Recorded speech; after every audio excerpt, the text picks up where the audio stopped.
Welcome to Connecting the Dots, a non-traditional legal program with your host and trusted advisor, Liz Myska, your guide through the web of life's dilemmas.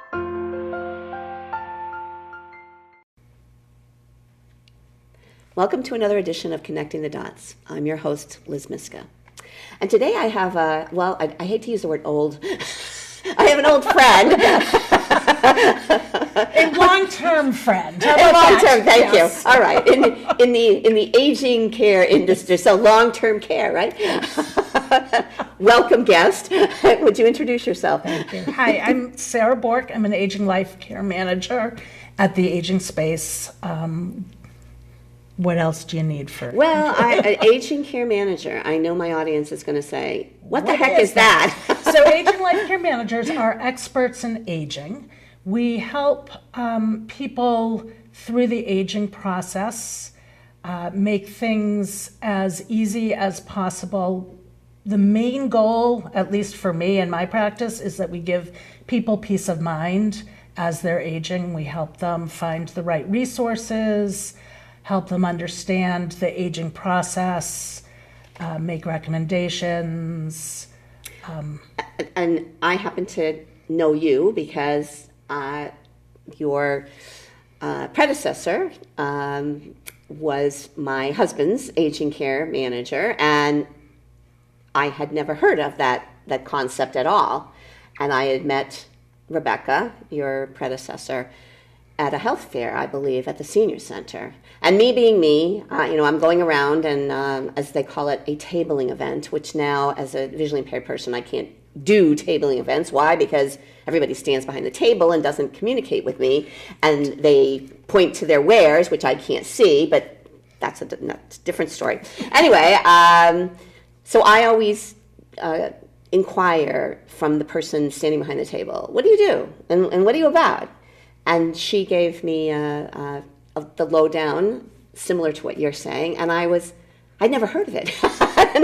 And this is probably, I would say, probably about 10 years ago. I mean, it could be 8 years ago. But I was fascinated because as a lawyer, I'm thinking that people don't know about this, and then they're terrified because they don't know.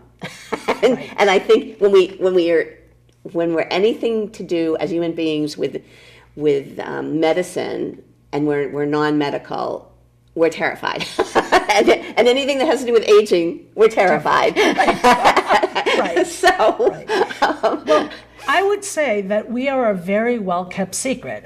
I have been a care manager now for about 5.5 years, and I learned about care management after you had met Rebecca. I learned about it pretty much the same way you learned about it from Rebecca. We shared a client when I was working in an assisted living, and I was just amazed at what the role could bring to someone's life, the quality of life, the comfort for a client or a resident who maybe has family at a distance, being able to know that there's someone there that's going to be advocating for them, and that's completely in their corner. They're not also, trying to keep the bottom line of the insurance company or the hospital. It's really all about the client. Absolutely. My client, I always tell my clients they're my boss. Yep. That doesn't necessarily mean I always tell them what they want to hear or agree with their choices. But that's part of the role, is having the difficult conversations, making sure that people understand what's happening, what the consequences are of their choices, what their options are, and letting go of my beliefs about how things should happen. Yes. I want to pick up on that point. After I got my Master of Laws, which is 10 years ago, in elder law and estate planning, I realized as a lawyer, I'm an options counselor because, and this is what I heard you saying, Sarah, yes. that I know the law, and I could, when people tell me their story, I'd be like, all right, well, if this was me, I would gravitate towards this. But that's not my role. My role is to say, okay, here's your circumstance, here's your situation, here's your financial wherewithal, here's the longevity question. All right, let me design the different scenarios, and let me present these scenarios to you. Let's talk about each of these things. Because what I find, and I'm sure you, with your background in nursing, people like, well, what would you do? Or, what, decide for me. And again, that's not my role. My role is to acquaint you with your options and then guide you in legally. And then I also, and you said about advocacy, I also think include other professionals in the mix. And I know that's not the traditional way of doing things. In other words, you go to the lawyer for this, you go to the doctor for this, you go to the social worker for this. Right. And nobody plays well with, traditionally with the others. Because everyone's trying, it's like one-upsmanship. Like, well, this is my client and I'm, or the financial advisor or whatever.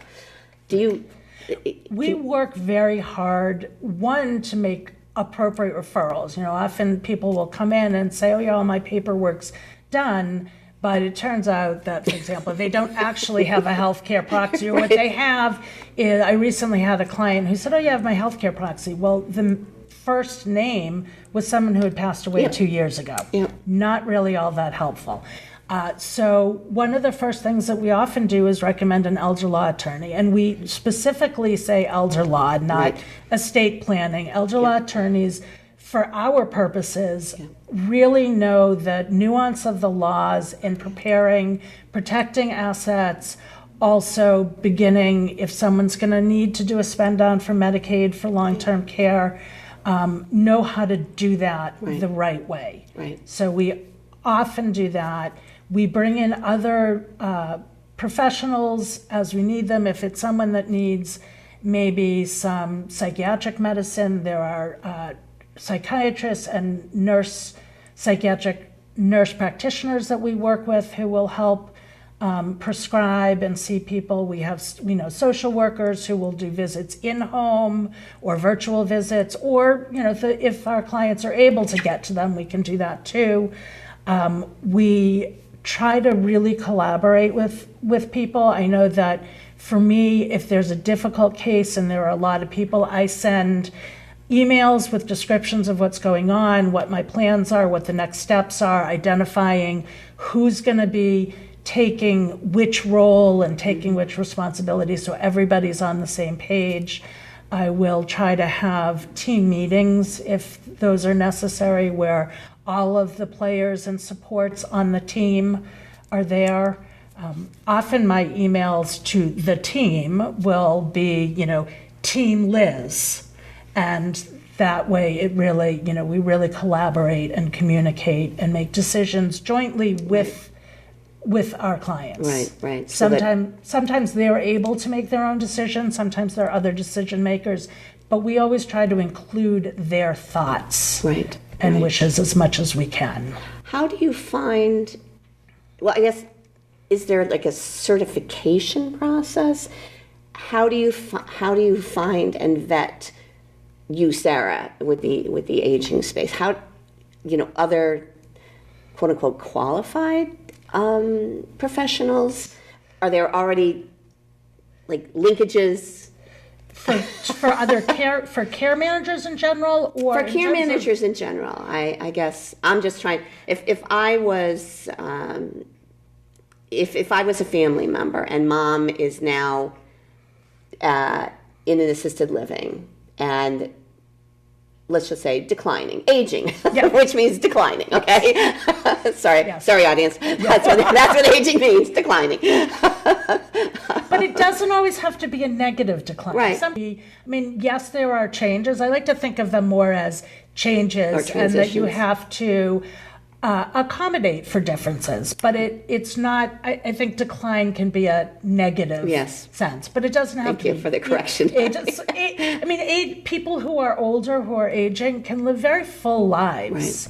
Right. And that's one of the things we try to advocate for, is really supporting that and making sure they know that and their families know that.